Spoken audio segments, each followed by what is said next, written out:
I think, Armin, that the thing that got to Donald Trump wasn't the mullahs dragging their feet like we knew they would. It was the threat of death, the threat of assassination. I think all of these, him seeing, thousands of Islamic Republic supporters having killed Trump posters, bounties, him hearing that there's a new Mexican cartel unit created from the IRGC to assassinate him. There's also some new articles that have come out now by the FBI that they have Mhm. identified individuals that were actually planning to assassinate Trump, sleeper cells from the IRGC, who got found out and had to either leave the country or were arrested. I think all of this at the same time has gotten to him, and he's going to apply the maximum amount of pressure, and he's going to point at Alibov and say, I am going to kill you if you don't hurry up. This is taking too long. Yeah, I think yeah, you're referring to the Israel to the news that the Israelis basically figured out a plot against the life of the President Trump, and that's actually more significant than all the signs that people are holding. So we have already seen since day one that many pro-regime Iranians are in the streets with banners, with signs saying that we want full revenge. Take assassinate President Trump, assassinate Bibi Netanyahu, but especially with Trump, and it keeps getting more and more. The demand keeps getting more and more and more, right? But again, that's just a wish. That's just a demand that the pro-regime people have for the regime.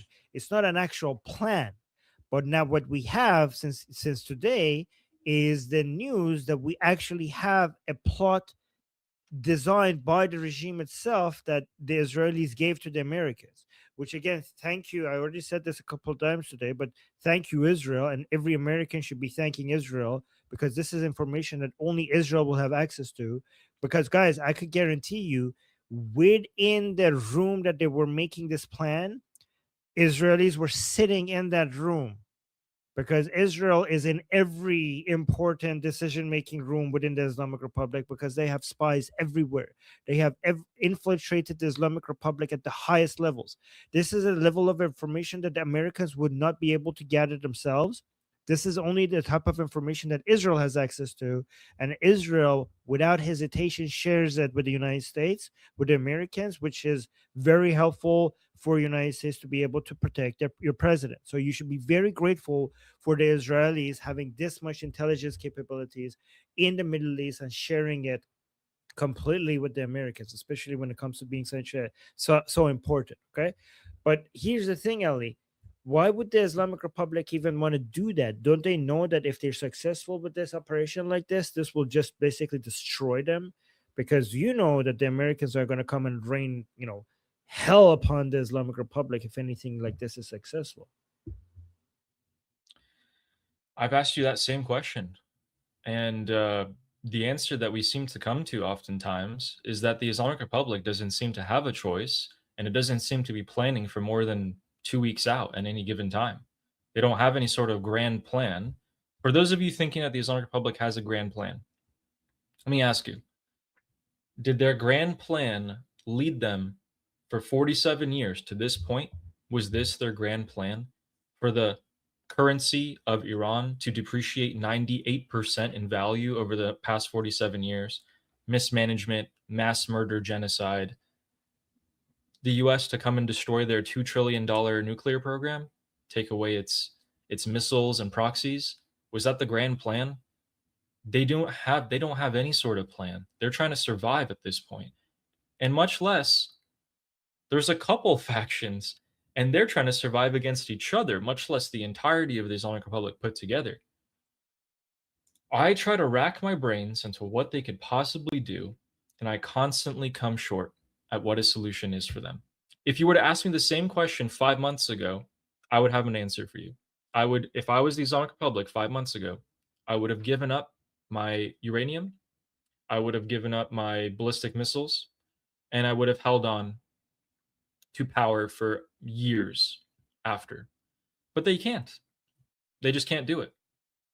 For various different reasons, their hands are tied and they can't do it. And so now they're at this stage, and they have to keep on giving concessions now that the ceasefire is over. But the MOU still stands. They're going to keep on getting hit, So if we expect and if we see bombings tonight, should happen any minute now because we're live. We've been live for 20 minutes. This should be going on. That would point to that being true, to having maximum pressure being put onto them. If not tonight, then maybe tomorrow. Okay, so a couple of things. First of all, I don't think I don't think from a strategic perspective it makes sense for the Islamic Republic to give up its enriched uranium, stop supporting Hezbollah, and give up the Strait of Hormuz. It doesn't make that would be the end of them. Like you have to, like, if you see it from the perspective, if you imagine if you're the Islamic Republic, if you give up your enriched uranium, if you stop supporting Hezbollah and you allow Hezbollah to get disarmed, and if you allow the shipment of all tankers to the Strait of Hormuz and give up on, basically remove any force that you could exert in the Strait of Hormuz, what do you think is going to happen, Ellie, after that, if you do that? There is no Islamic Republic after that. The Islamic Republic has ceased to exist the second they give that up. Yeah, but why wouldn't they just do that? It's okay, like fine, no Islamic Republic, we stay in power. The reason why they won't do that is because Israel will look at the naked Islamic Republic. And if you're Israel, then you look at that, you're like, oh, okay, thank you so much for undressing them. Why would I now? Why would I? What is stopping me right now to go and finish the job? Like if the Islamic Republic, if Islamic Republic does these three things, it has zero deterrence capabilities, and they are completely vulnerable to Israel. And Israel is like, wow, okay, so you want me to now be kind and just hold back? Now that the Islamic Republic can't do nothing, I should just be like, okay, let me show mercy and not end them. Obviously, they're gonna go for the kill if you do that. So the Islamic Republic are like, okay, then I'm not gonna. Why would I give up all my deterrence capability if I know Israel is going to finish the job once I do all of that, right? Also, one thing that people need to realize that we see all of these Durka people, jihadi people in the streets, like revenge, revenge, revenge, the blood of our supreme leader, and we're like, oh my god, these people are stupid, right? But here's the thing: the people who are funding them, they're not stupid. They know what they're doing. Remember, the IRG, if the entirety of IRGC's source of funding and legitimacy comes from aggression with the West, comes from aggression with Israel. There is no IRGC legitimacy and isolationism and monopoly over industry and using the oil and gas of Iran to fund militarization of the IRGC if you don't have this philosophy. If there's any form of a deal or normalization of relationship with the West, then the whole point of IRGC and their source of legitimacy and funding will go out the window. Why would they? So this is a lot of people who have a lot of money and a lot of power within the system. They fund these people to go and like, the blood of our supreme leader, because their entire source of power and wealth depends on it. It depends on it. So they are, it's not just religious. I mean, religion is a tool here, but the goal and the strategy is always wealth and power. It always has been, and it will always will be. And Islam is the tool. The crowd, the masses of the Durka jihad, the people that you see on the ground, they are tools of the other people who are they're using them. They're using them. Okay. The Islamic Republic, here's when it comes to the assassination, okay? The reason why the Islamic Republic might be interested in putting a reward out there and go hire some Mexican cartels or do something like that, this to plan an attack on President Trump. You might think like, okay, that doesn't make any sense. If you do an assassination like that, they will come and destroy all of you. What are you thinking? That doesn't make any sense. Well, it does make sense. It actually does make sense because the greatest threat right now to the Islamic Republic is the crisis of legitimacy. They're being destroyed from inside because they have no more fans and followers. Nobody believes in them. They need to, and most of that right now depends on the Islamic Republic demonstrating that they're doing something significant against President Trump. Okay, so here's what I would do if I was Ghalibaf. Okay, I would make a plan. I would make a plan to do such a thing against President Trump, but then I would make sure that I know that Israelis will figure this out and they will tell Americans, right? Because I don't want an actual assassination. I want the news that we're planning an assassination. Okay? I will make a plan.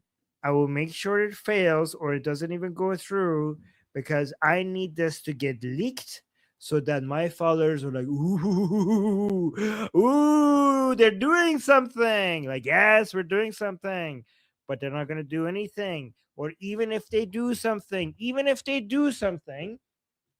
Lior saying, "Don't give them ideas." Yeah, this would be the move. Don't you agree, Ali? This would be the genius move if I was Ghalibaf. I would make a plan against President Trump to do something like that. Again, I'm not saying it because YouTube might think I'm advocating for it. I'm not YouTube. I'm just telling what the Islamic Republic strategies is. Okay, we're against terrorism on this channel. Okay, I would make a plan and I would make sure it gets leaked so that it doesn't actually happen. But I wanted to be on the news that we were planning something like this. If I want to go further, I would go, if I wanted to make it even do something more serious, I would actually pay for the plan half up front. Okay. But then I would call the Americans. I would be, if I'm Ghalibaf, I will call Trump. I'm like, hey, listen, these Durka jihadi people, radicals, they made a plan against your life. But here's the thing. I'm gonna tell you. I'm gonna expose them. This is what they're planning. This is who they're planning it with, and this is how you can stop it.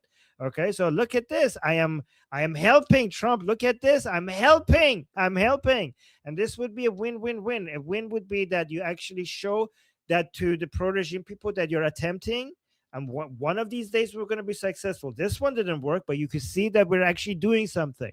So I'm going to try to appease the pro-regime people. I would try to appease President Trump. Look at President Trump. My name is Armin Navabi. I'm an Iranian political analyst with decades of experience fighting the Islamic regime inside and outside of Iran. Make sure you follow me for more, and also make sure you join our discussion group. I'm there almost every single day. Come talk to me there and the rest of the people there in our group calls. It's a great place to meet and talk to people who like talking about politics. The link is in the description and or in the bio. You could also get there by scanning the QR code on the screen. See you there.